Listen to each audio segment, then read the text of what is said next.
안녕하세요. 저는 올해 70대 중반이 된 남자입니다. 얼마 전 저는 하나밖에 없는 소중한 딸을 잃을 뻔했어요. 그때만 생각하면 식은땀이 나고 손이 벌벌 떨립니다. 딸은 그 사건 이후로 트라우마가 생겨서 물 근처는 가지도 못해요. 처음에는 샤워하는 것도 힘들어했는데 겨우 극복하고 지금은 일상생활이 가능할 정도까지 회복했습니다. 저는 슬하에 딸 하나를 두고 있어요. 아내와 제가 몇 번의 시도 끝에 힘들게 얻은 아주 귀한 딸이었죠. 딸이 하고 싶다는 거, 먹고 싶다는 거, 사고 싶다는 거 다 해주었고 저희 부부는 딸만 보고 살았습니다. 그런데 다행히도 저희가 이렇게 키워도 딸은 엇나가는 것 하나 없었고 속 썩인 적이 단 한 번도 없었죠. 그런데 딱 하나, 딸에게 걱정거리가 있었어요. 바로 딸이 30대가 지나도 결혼을 하지 않는 겁니다. 저와 아내는 솔직히 사위가 보고 싶기도 하고 손주도 낳아서 명절 때마다 시끌벅적한 집안이 되고 싶었어요. 손주들이 할아버지 할머니라고 부르는 소리도 듣고 싶었고 명절 때마다 용돈도 쥐어주고 싶었죠. 그런데 딸은 한 번도 저희에게 남자를 소개해준다거나 연애를 한다고 말한 적이 없습니다. 학창시절에도 연애를 하는 모습을 본 적이 없었고 공부만 했던 아이였거든요. 딸은 얼굴이 예쁜 편이기도 하고 능력도 괜찮은데 왜 연애를 못하는지 곰곰이 생각해봤습니다. 그런데 딱 한 가지가 걸리더군요. 바로 딸은 남자 같았습니다. 딸은 머리도 짧게 자르고 털털하고 내숭도 전혀 없어요. 치마를 입지도 않고 매일 옷도 칙칙한 것만 입죠. 이런 게 남자 같다고 하면 성차별일 수도 있지만 저는 옛날 사람이라 그런 건 잘 모르겠네요. 아무튼 딸은 다른 집 딸처럼 애교 있고 화장하고 다니는 사람이 아니었습니다. 저는 딸에게 소개팅이라도 나가보라고 권유하면 딸은 단칼에 거절해요. 남자 만날 생각이 없다고 하면서요. 그렇게 딸은 30대 중반이 되었고 나이를 더 먹을수록 조급해지더라고요. 평생 동안 딸에게 바라는 거 하나 없이 살아왔는데 이것만큼은 욕심을 내고 싶었습니다. 그래서 식사 자리에서 딸에게 진지하게 말했어요. 너 이제 30대 중반인데 결혼 생각 없니? 엄마 아빠는 그래도 손주랑 사이가 보고 싶긴 하구나. 30대 중반이면 이제 노산이고 한시라도 급할 때잖니. 딸의 눈치를 보면서 조심스럽게 말했는데 딸의 대답은 정말 의외였어요. 자기가 결혼하고 싶은 사람이 있다라고 했거든요. 저와 아내에게 단 한 번도 연애하는 티를 낸 적이 없는 딸에게 이런 소리를 들으니 너무 놀랐습니다. 그리고 단순한 연애가 아니라 결혼을 하고 싶다는 사람이라고 하니 이미 제 머릿속에는 손주 볼 생각까지 했죠.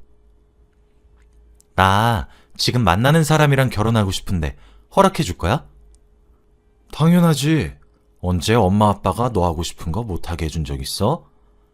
알겠어. 그럼 내가 조만간 날짜 잡을게. 그리고 며칠 후 딸은 자신이 만나고 있는 남자를 집으로 데리고 왔습니다.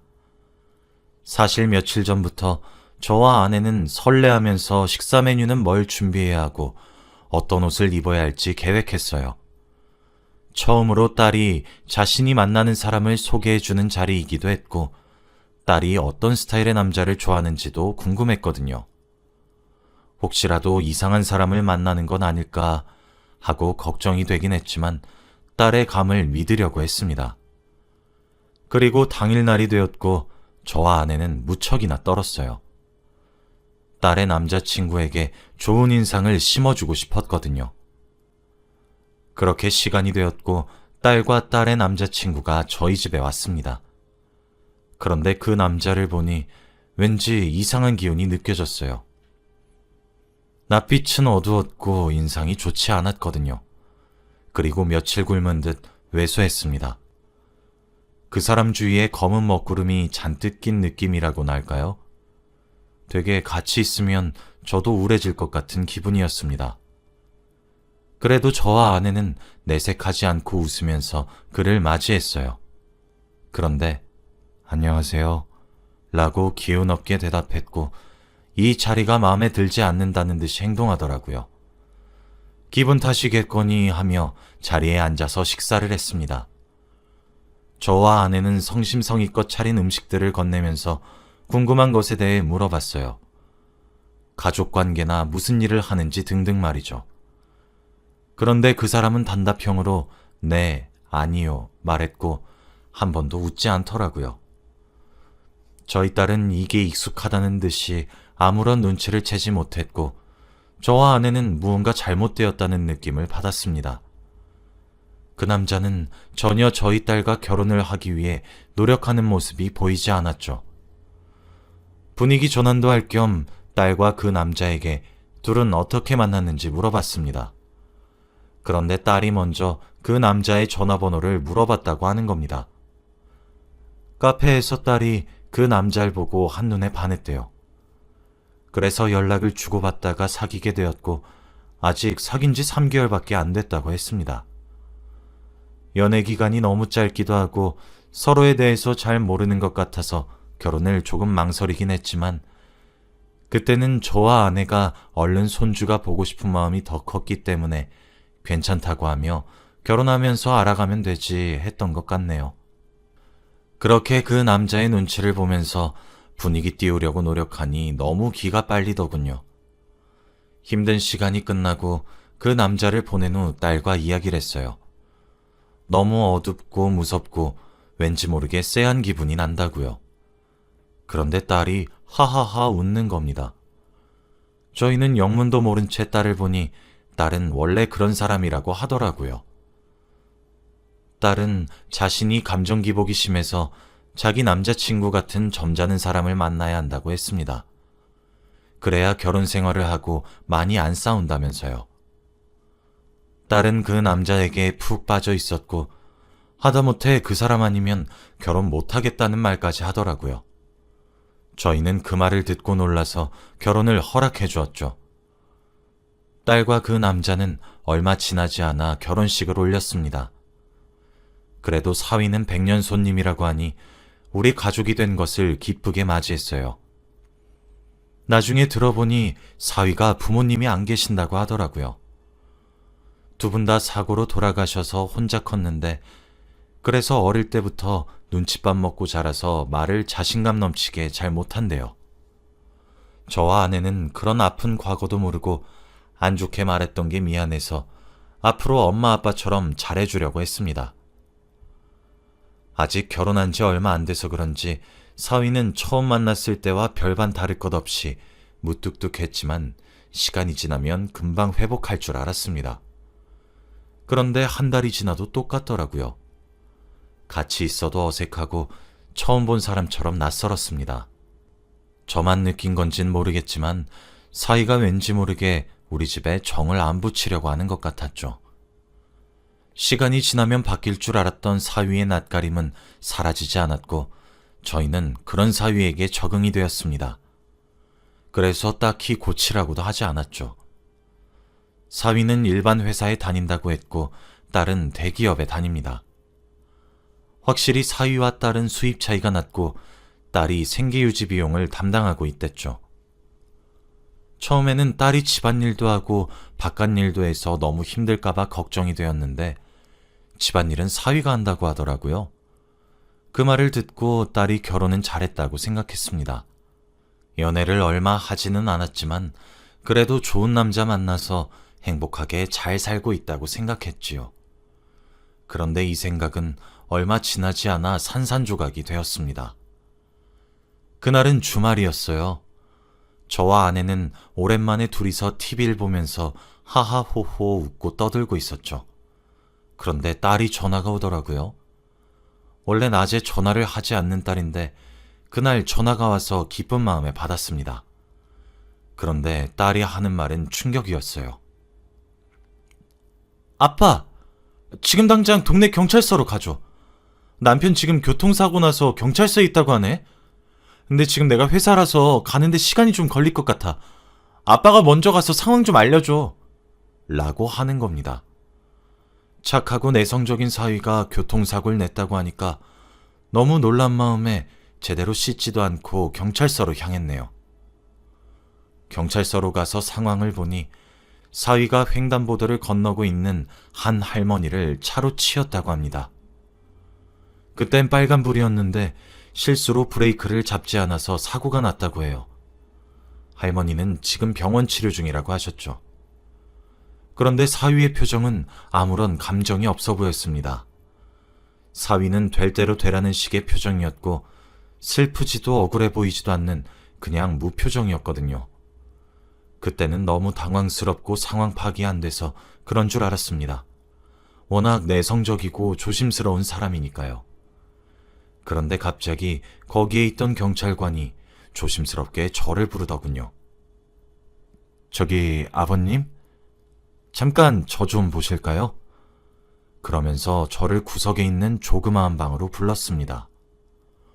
저는 영문도 모른 채 따라갔죠. 그런데 거기서 경찰관이 저에게 해준 내용은 정말 충격적이었습니다. 아버님, 혹시 저분과 무슨 사이세요? 제 사위입니다. 왜 물어보시는 거죠? 제가 참견할 건 아니지만 혹시 그 사위분 과거 알고 계시죠? 네? 과거라뇨? 그 전과자였던 거요. 저는 제 두 귀를 의심했습니다. 착하고 내성적이고 마음속에 상처밖에 없을 줄 알았던 사이가 전과자라뇨. 저는 벙찐 채로 아무 말도 하지 못했어요. 그런데 경찰관이 말한 내용은 더 충격적이었습니다. 그때 좀 사건이 컸는데 그러고 교도소에서 조금 살다가 나오셨어요. 제 사위가 감옥에 갔다 나온 사람이라뇨. 저는 도저히 믿을 수 없었고 꿈을 꾸는 것만 같았습니다. 경찰관은 당황해하는 저를 위해 차를 피해 주었고 저는 방 안에서 혼자 생각에 잠겼죠. 그런데 그때 딸이 왔습니다. 경찰서에서 혼자 앉아있는 사위를 와락 안아주면서 괜찮냐고 다친 데는 없냐고 하더군요. 저는 방 안에서 딸의 목소리를 듣고 방에서 나와 딸에게 말했습니다. 너, 네 남편 전과자였던 사실 알고 있었냐? 제가 이 말을 하니 딸과 사위가 둘 다 놀라서 눈이 커지더라고요. 그 모습을 보고 딸이 당연히 모르는 줄 알았습니다. 그런데 아니더라고요. 일부러 좋은 일 아니라서 아빠 엄마한테 말 안 했던 거야. 나 사실 이 사람 감옥 갔다 온 거 알고 있어. 어떻게 전과자란 사실을 저희에게 숨길 수 있나요? 저는 화가 머리끝까지 나서 생애 처음으로 딸의 뺨을 내리쳤습니다. 너 엄마 아빠가 전과자랑 결혼하라고 귀하게 키운 줄 알아? 너 어떻게 엄마 아빠 가슴에 대못을 박을 생각을 해? 당장 이혼해! 한 번도 딸에게 큰 소리를 내본 적이 없었고 뺨을 때린 적이 없습니다. 저도 제 행동에 스스로 놀랐어요. 그런데 딸은 저에게 이혼은 안 돼. 이 사람 지금 다시 새로운 인생 살고 있어. 아픔 많은 사람이니까 우리가 옆에서 도와줘야 된다고. 예전이랑 달라졌다고 했어. 자기 잘못 뼈저리게 느끼는 사람이고 반성하고 있으니까 우리가 이 사람 도와주자. 라고 하더라고요. 왜? 뭐가 문제야? 너 이놈한테 미쳐서 엄마 아빠랑 연 끊으려고? 나 임신했단 말이야. 이 사람 자식이야. 저는 뒤통수를 세게 맞은 느낌이 들었어요. 늘 손주 보고 싶다고 노래를 불렀는데 이런 사위의 자식이라면 저는 두 팔 벌려 환영해 줄 수 없습니다. 전과자의 자식을 손주로 드리고 싶지 않았어요. 저는 한숨만 나왔고 딸은 울고 있었습니다. 그리고 사위는 역시나 무표정이었죠. 자기 때문에 부녀 관계가 끊어질 위기인데 아무 생각이 없나 봅니다. 저는 화가 난 채로 집으로 혼자 돌아왔고 아내에게 다 말했어요. 아내는 다리에 힘이 풀렸는지 바닥에 나앉았고 저도 하루 종일 앉아서 생각을 했습니다. 그렇게 몇 달이 흘렀는데 그동안 딸과 사위는 연락 한 통이 없더군요. 진정으로 우리와 연을 끊기로 했나 보다 하면서 저도 없는 딸 취급하려고 했죠. 아이를 낳든 지우든 저는 신경 쓰지 않았습니다. 먼저 그들이 연락을 해서 사과를 할 때까지 제가 먼저 화해의 손길을 내밀 생각은 전혀 없었죠. 그런데 며칠 후 요란스럽게 제 휴대폰이 울리더라고요. 모르는 사람에게 전화가 오는 경우는 흔치 않은데 그날 제게 걸려온 번호는 모르는 번호였습니다. 전화를 받으니 아주 충격적인 소식을 제게 전하더라고요. 따님이 지금 응급수술을 하셔야 되는데 빨리 병원으로 와주세요. 저는 몇 달 동안 연락이 없던 딸의 소식을 병원에서 처음 듣게 되었고 저와 아내는 신발도 제대로 못 신은 채 병원으로 향했습니다. 병원에 도착했을 때 딸은 이미 수술 중이었고 수술실 앞에는 사위가 있더라고요. 저는 어떻게 된 일인지 물었습니다. 그런데 아주 충격적이었어요. 딸과 사위는 둘이서 태교 여행을 갔다고 합니다.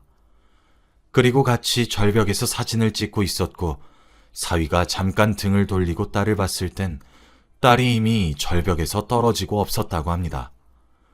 그래서 바로 경찰에 신고를 했고 다행히도 물에 빠진 딸을 구할 수 있었대요. 그런데 임신을 하고 있어서 생명이 위험할 수 있다고 했답니다. 그 말을 듣고 눈물이 앞을 가렸고 제발 딸이 무사하게 살아만 돌아왔으면 좋겠다고 하늘에다가 빌고 또 빌었어요. 딸이 수술을 하는 동안 당연히 수술실 앞에서 노심초사하고 있어야 할 사위는 계속해서 전화를 받으러 밖으로 나갔고 그때의 표정도 몇 달 전 경찰서에서 봤던 표정과 같이 무표정이었어요. 마치 이 일이 아무 일도 아닌 것처럼 무덤덤했습니다. 그때는 머릿속에 오로지 딸밖에 없어서 깊게 생각하진 못했지만 지금 생각해보면 소름이 돋는 것 같습니다. 그리고 몇 시간의 대수술 끝에 수술실에서 의사 선생님이 나오셨습니다. 다행히도 산모분은 사셨지만 태아는 그만 숨을 거두고 말았습니다. 죄송합니다. 딸의 뱃속에서 죽은 아이가 안타깝긴 했지만 저에게는 딸이 더 소중했기에 안도했어요. 그렇게 딸은 중환자실로 옮겨졌고 저와 아내는 딸 옆에서 정성스럽게 간호를 했죠. 그런데 사위는 어디 갔는지 보이지 않더군요. 몇 시간이 흘러도 사위는 병실로 들어오지 않았고 저희의 연락도 받지 않았습니다. 그때 갑자기 병실에 경찰관 분들이 오셨습니다. 잠깐 조사가 필요하다고 하더라고요. 그래서 무슨 일이냐고 물어보니 저희 딸이 단순 추락사가 아닐 수도 있다고 하더라고요. 저는 그게 무슨 소리냐고, 그럼 딸이 누군가에 의해 죽었을 수도 있었던 거냐고 물으니 그럴 수도 있다고 하더라고요. 경찰이 말한 용의자는 바로 사위였습니다. 사위 말로는 잠깐 뒤도는 사이에 딸이 절벽에서 추락했다고 했는데 그건 말이 안 된대요. 경찰들 조사에 따르면 그 절벽은 넘어질 정도로 위험하지 않고 떨어질 뻔할 때 분명 비명이라도 질렀을 텐데 그런 것도 없었다고 합니다. 그리고 무엇보다 사위가 전과자이니 더 의심할 만했고요.